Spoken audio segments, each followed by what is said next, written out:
लोकाभिरामं श्रीरामं भूयो भूयो नमाम्यहम्।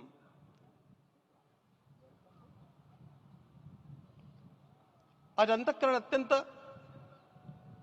उल्लास से, समाधान से और कृतज्ञता से भरा हुआ है।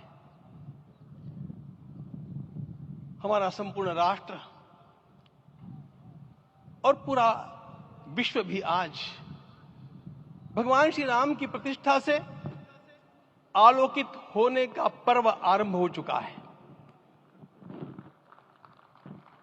यह केवल एक मंदिर में एक मूर्ति की प्रतिष्ठा नहीं है, यह इस देश की अस्मिता, इस देश का स्वाभिमान और इस देश का आत्मविश्वास, इसकी प्रतीक्षा है।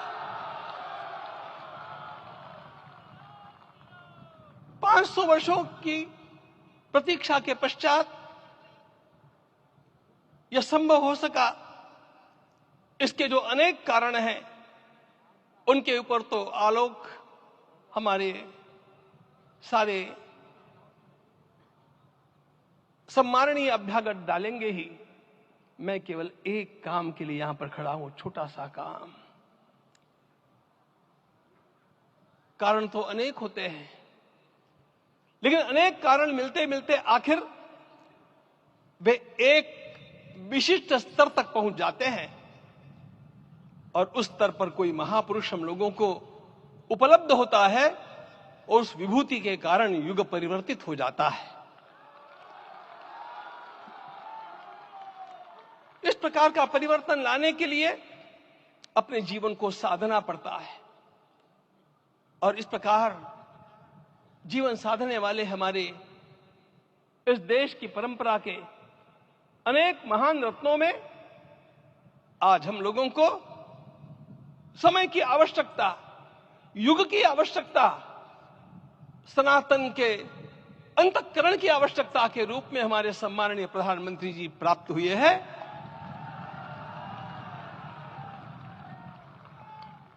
यह केवल इस देश का नहीं, यह संपूर्ण विश्व का सौभाग्य है कि आज एक ऐसा राजदर्शी हम लोगों को प्राप्त हुआ।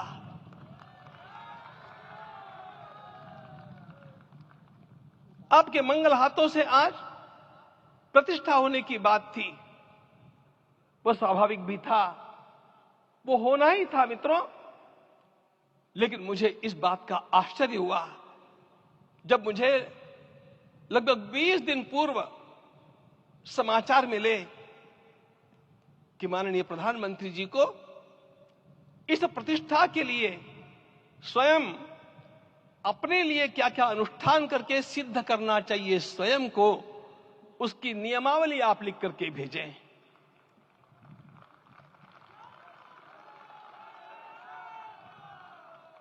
जिस प्रकार का हमारे देश का राजनीतिक माहौल है, कोई भी आकर के किसी भी समय कुछ भी कर्म करके चला जाता है, वो उद्घाटन हो, चाहे पौधारोपण हो, चाहे कुछ भी हो, लेकिन उसके लिए मैं अपने को सिद्ध करूं, इस प्रकार की भावना कहां होती है? यदि किसी ने पूछा तो मैं कहूंगा कि यहां होती है। भगवान श्री राम की प्रतिष्ठा करनी है। भारतीय जीवनादर्शों के सर्वोच्च आदर्श भगवान श्री राम है और इन समस्त जीवनादर्शों की प्रतिष्ठा करने के समान ही यहां की प्रतिष्ठा रही है। इसलिए एक महान विभूति को ऐसे लगा कि मैं अपने को भी साधूं। मैं कर्मणा मनसा वाचा, कर्म से, मन से और वाणी से अपने को उसके लिए शुद्ध बनाऊं, सिद्ध बनाऊं, और उसका मार्ग तप ही है। भगवद गीता ने कहा, यज्ञ दान तप कर्म न त्याज्यम कार्यमेव तत्। तप से ही विशेष परिशुद्धि होती है। आज मुझे आपको बतलाने समय अंतःकरण गदगद होने की अनुभूति हो रही है।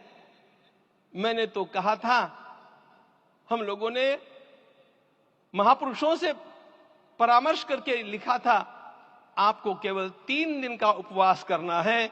आपने 11 दिन का संपूर्ण उपोषण किया। हमने 11 दिन एक भुक्त रहने के लिए कहा था, उन्होंने अन्न का ही त्याग कर दिया। महाभारत में कहा गया है अनशन यह सबसे बड़ा तप है, अनशन। और उसको उनके जीवन में साकार होते हुए मैंने केवल देखा नहीं, मैं थोड़ा तार्किक हूं। आपकी परम पूजनीय माता जी से मिलकर के मैंने उसको रिकन्फर्म भी किया था कि आपका ये अभ्यास 40 वर्षों का है।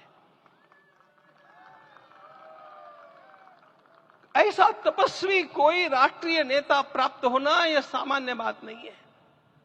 वे इन दिनों में हमने कहा था कि आपको विदेश प्रवास नहीं करना चाहिए क्योंकि सांसर्गिक दोष भी आते हैं। विदेश प्रवास टाल दिया सांसर्गिक देशों के इस दोषों की संभावना के कारण, लेकिन दिव्य देशों का प्रवास ऐसा किया। नासिक से आरंभ किया, गुरुवायूर गए, श्रीरंगम गए, रामेश्वरम गए।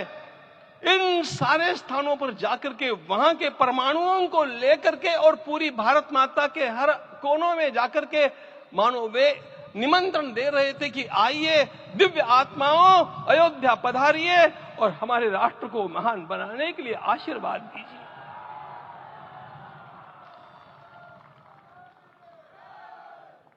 हमने केवल कहा था 3 दिनों तक आपको भूमि शयन करना चाहिए। 11 दिनों से आप भूमि शयन कर रहे हैं। इस कड़कड़ाती ठंड में इस प्रकार का शयन करना, मित्रों, ब्रह्मा जी ने सृष्टि को निर्माण किया। उस समय उन्होंने एक शब्द को सुना था। भारत की संस्कृति का सबसे मूल शब्द है तप, तप इति। हमारे पूज्य गुरुदेव के गुरुदेव परम गुरु कहा करते थे, कांची के परमाचार्य जी महाराज, तपश्चर। मैं जब भी उनसे मिलता था वे कहते थे तपश्चर। आज तप की कमी हो गई है और उस तप को हमने साकार आप में देखा। मुझे इस परंपरा को देखते हुए केवल एक राजा याद आता है जिसमें यह सब कुछ था, और उस राजा का नाम छत्रपति शिवाजी महाराज। छत्रपति शिवाजी महाराज। मित्रों, लोगों को पता नहीं है शायद, वे स्वयं जब मल्लिकार्जुन के दर्शन के लिए श्री शैलम के ऊपर गए, 3 दिन का उपवास किया, 3 दिन शिव मंदिर में रहे और महाराज ने कहा कि मुझे राज्य नहीं करना है, मुझे संन्यास लेना है, मैं शिव जी की आराधना के लिए जन्मा हूं, मुझे संन्यास लेना है, मुझे वापस मत ले जाइए। इतिहास का वो बड़ा विलक्षण प्रसंग है।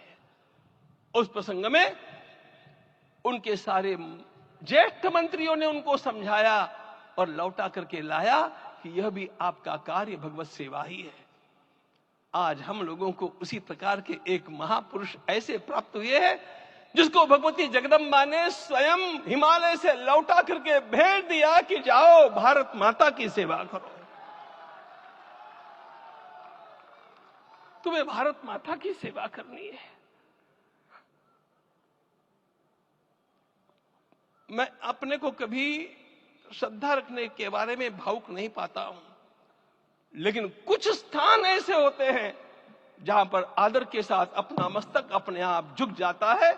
ऐसा एक स्थान हम लोगों को उच्च पदस्थ इस राजर्षि ने जब दिखाया तो मुझे छत्रपति शिवाजी महाराज के गुरु समर्थ रामदास स्वामी महाराज की याद आ गई।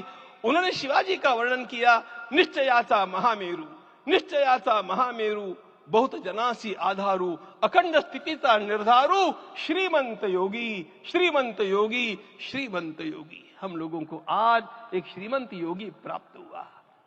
आज मैं यहां पर केवल इसलिए खड़ा हूं कि इतने तपस्या के पश्चात इन सारे महात्माओं की अनुमति लेकर के और उनके आशीर्वाद लेकर के उनका यह तप पूर्ण करने के लिए, उसकी सांगता के लिए उनको चरणामृत दिया जा रहा है।